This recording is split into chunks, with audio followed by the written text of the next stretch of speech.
സ്വപ്നങ്ങൾ കാണാത്ത ആരും തന്നെ ഉണ്ടാകത്തില്ല. പക്ഷേ നിങ്ങളെപ്പോഴെങ്കിലും നിങ്ങൾ കാണുന്ന സ്വപ്നത്തെ എഴുതി വെക്കാറുണ്ടോ?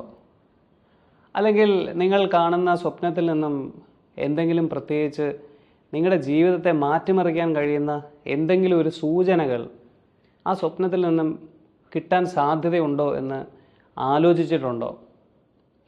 ഇന്നത്തെ ഈ വീഡിയോയിലൂടെ ഉദ്ദേശിക്കുന്നത് ഞാനൊരു 2-3 മാസം മുമ്പ് കണ്ട ഒരു സ്വപ്നത്തെ ഒരു സൈക്കോ അനലിറ്റിക്കൽ പെർസ്പെക്റ്റീവിലൂടെ ഒന്ന് വിശകലനം ചെയ്യാൻ ശ്രമിക്കുകയാണ്.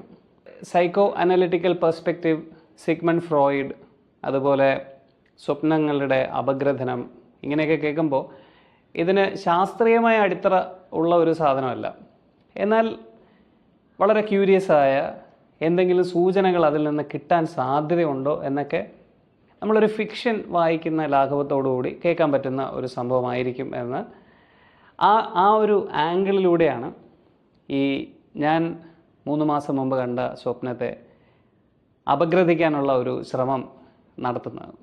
വളരെ ബിസി ആയിട്ടുള്ള ഒരു എയർപോർട്ടിൽ ഞാനും എൻ്റെ ഫാമിലിയും കൂടി ഒരു ദൂരയാത്രയ്ക്ക് പോകുന്നതിന് വേണ്ടി ആ എയർപോർട്ടിലേക്ക് എത്തുന്നതിലൂടെയാണ് ഈ സ്വപ്നത്തിൻ്റെ സീൻ പതിയെ തുടങ്ങുന്നത്. അപ്പോൾ നമുക്കറിയാമല്ലോ, നമ്മളെല്ലാവരും എയർപോർട്ടിലേക്ക് എത്തുന്നു. ആദ്യത്തെ സ്റ്റേജ് എന്ന് പറയുന്നത് സെക്യൂരിറ്റി ക്ലിയറൻസ് ആണ്. അപ്പോൾ ഞാൻ ഒരല്പം ടെൻഷനിലാണ്.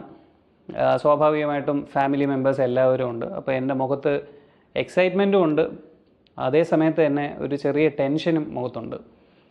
എല്ലാവരുമായിട്ട് ഒരുമിച്ച് പോകുന്നതിൻ്റെ ടെൻഷനാണോ എന്ന് എനിക്ക് അറിഞ്ഞുകൂടാ, അത് ക്ലിയർ അല്ല. പക്ഷേ വളരെ എക്സൈറ്റഡ് ആണ്, എൻ്റെ ഉള്ളിൽ ഭയങ്കര എക്സൈറ്റ്മെൻ്റ് ഉണ്ട്, അതെനിക്ക് ഫീൽ ചെയ്യാം.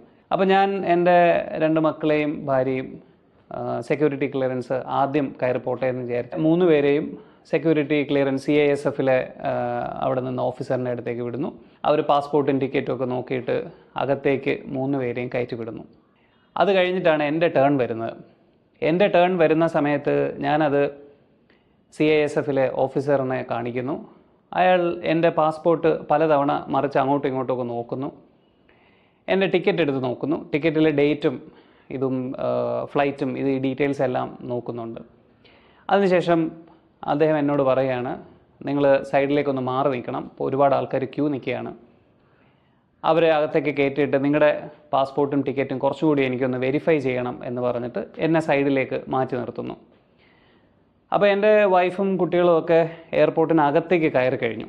അപ്പോൾ ഞാൻ അവരോട് പറയുന്നുണ്ട്, കുഴപ്പമൊന്നുമില്ല, ഇത് എന്തോ ചെറിയൊരു പ്രശ്നമുണ്ടെന്ന് തോന്നുന്നു, നിങ്ങൾ ബാക്കി ലഗേജ് ക്ലിയർ ചെയ്യുന്നതും ബാക്കി പ്രൊസീജിയേഴ്സ് സ്റ്റാർട്ട് ചെയ്തോളൂ, ഞാൻ അപ്പോഴത്തേക്കും അകത്ത് വരാം എന്ന് പറഞ്ഞ് ഞാൻ അവരെ അകത്തേക്ക് വിടുകയാണ്.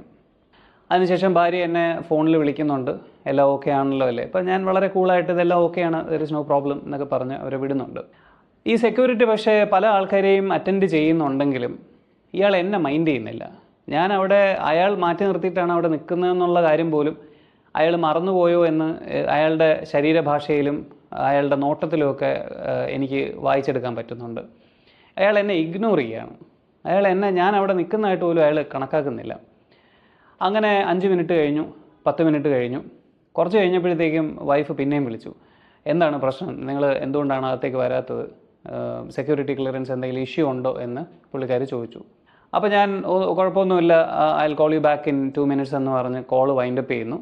ഞാൻ എന്നിട്ട് നേരെ ഈ CISF ഓഫീസറിൻ്റെ അടുത്ത് ചെന്ന് കാര്യം ചോദിക്കുകയാണ്, എന്തുകൊണ്ടാണ് എന്നെ നിങ്ങൾ മാറ്റി നിർത്തിയിരിക്കുന്നത്, എൻ്റെ ഫാമിലി മുഴുവൻ അകത്ത് പോയത് നിങ്ങൾ കണ്ടില്ലേ, എനിക്ക് ഇപ്പോൾ ക്ലിയർ ചെയ്ത് പോയാലല്ലേ സമാധാനമായിട്ട് ഇമിഗ്രേഷൻ ക്ലിയറൻസും ഒക്കെ കഴിഞ്ഞ് ഫ്ലൈറ്റ് ചെക്ക് ഇൻ സമയത്ത് അവിടെ എത്തി റിലാക്സ് ചെയ്തിരിക്കാൻ പറ്റുള്ളൂ, നിങ്ങൾ എന്താണ് എന്നെ മാറ്റി നിർത്തുന്നതെന്ന് ഞാൻ ഈ സെക്യൂരിറ്റി ഓഫീസറിനോട് പോയി ചോദിക്കുന്നു.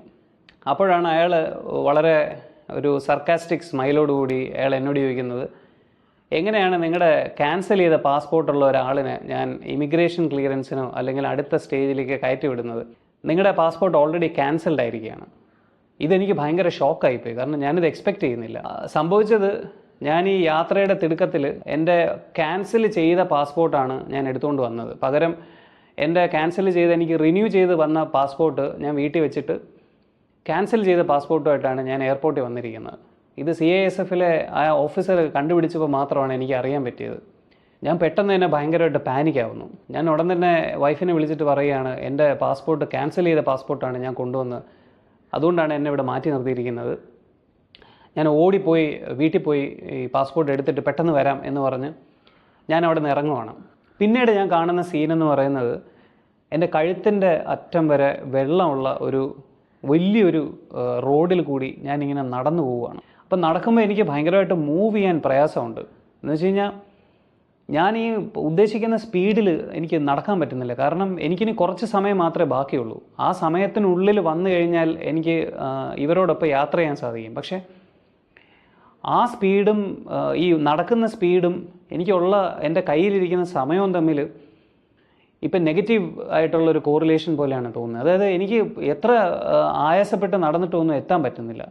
പെട്ടെന്ന് ഞാനൊരു അശരീരി പോലെ ഒരു ശബ്ദം കേൾക്കുന്നു, അമർ നീ ഒരു കാര്യം ചെയ്യും, ഒരു സൈഡ് തിരിഞ്ഞ് സൈഡ് വാക്ക് ചെയ്ത് മുമ്പോട്ട് പോകും, അങ്ങനെയാണെങ്കിൽ നിനക്ക് സ്പീഡായിട്ട് നടക്കാൻ പറ്റും. അങ്ങനെ ഈ വാക്ക് കേട്ട് ഞാൻ പെട്ടെന്ന് ഈ നേരെ നടന്നുകൊണ്ടിരുന്ന ഞാൻ തിരിഞ്ഞ് നടക്കാൻ തുടങ്ങുകയാണ്. അങ്ങനെ തിരിഞ്ഞിങ്ങനെ സ്പീഡിന് നടക്കാൻ പോകുന്നതും ഞാൻ പെട്ടെന്ന് ഉണർന്ന് എഴുന്നേൽക്കുന്ന ഒരു സ്റ്റേജാണ്.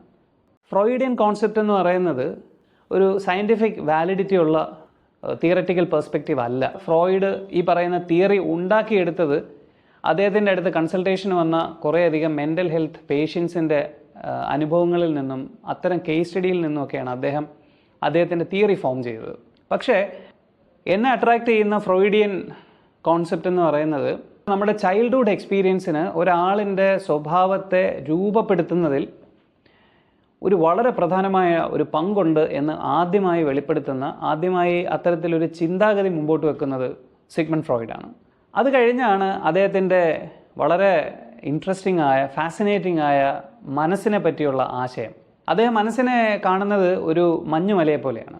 മഞ്ഞുമലയുടെ പ്രത്യേകത നമുക്കറിയാം, വെള്ളത്തിന് മുകളിൽ നിൽക്കുന്ന മഞ്ഞുമല മാത്രമാണ് നമുക്ക് കാണാൻ സാധിക്കുന്നത്. പക്ഷേ യഥാർത്ഥ മഞ്ഞുമല എന്ന് പറയുന്നത് ആ വെള്ളത്തിന് അടിയിൽ എത്രത്തോളം ഡീപ്പായി അത് പെനിട്രേറ്റഡ് ആയിരിക്കുന്നു എന്നുള്ളത് നമുക്ക് നേരെ നോക്കുമ്പോൾ കാണാൻ സാധിക്കില്ല. നമുക്ക് പുറമേ കാണാൻ കഴിയുന്ന തോട്ട്സും നമ്മുടെ സ്വഭാവ രീതികളുമൊക്കെ വെള്ളത്തിന് മുകളിലുള്ളതും അങ്ങനെ പുറമേ കാണിക്കുന്ന സ്വഭാവത്തിന് കാരണമാകുന്ന കുറേ കാര്യങ്ങൾ ഈ മഞ്ഞുമലയുടെ ബാക്കി വെള്ളത്തിനടിയിൽ കിടക്കുന്ന, അതിൻ്റെ അടിത്തട്ടിൽ കിടക്കുന്ന മഞ്ഞുമലയുടെ ഏറ്റവും ബോട്ടം ലൈനിൽ ഇരിക്കുന്ന കുറേ കാര്യങ്ങളുടെ ഒരു അവസാനമാണ് മഞ്ഞുമലയുടെ മുകളിൽ വരുന്ന നമ്മൾ കാണിക്കുന്ന സ്വഭാവം എന്നാണ് സിഗ്മണ്ട് ഫ്രോയിഡിൻ്റെ മനസ്സിനെ പറ്റിയുള്ള conscious mind and unconscious mind എന്ന് പറയുന്ന കാറ്റഗറിയിലൂടെ അദ്ദേഹം വെളിപ്പെടുത്തിയത്. അതോടൊപ്പം തന്നെ അദ്ദേഹത്തിൻ്റെ തിയറിക്ക് ഒരു സയൻറ്റിഫിക് വാലിഡിറ്റി ഒന്നുമില്ല. കാരണം നമ്മളിപ്പോൾ അപഗ്രഥിക്കാൻ ഉദ്ദേശിക്കുന്ന ഞാൻ കണ്ട സ്വപ്നം തന്നെ ഞാൻ അപഗ്രഥിക്കുന്നത് പോലെ തന്നെ മറ്റൊരാൾ അപഗ്രഥിക്കണമെന്ന് നിർബന്ധമില്ല. അതുകൊണ്ട് തന്നെയാണ് അത് സയൻറ്റിഫിക് അല്ല എന്ന് പറയുന്നത്.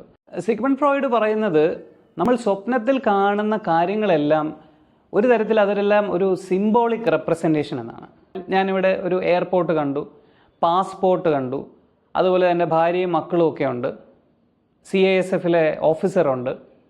ഇതെല്ലാം തന്നെ ഒരുതരം സിംബോളിക് റെപ്രസെൻറ്റേഷൻസ് ആണ്.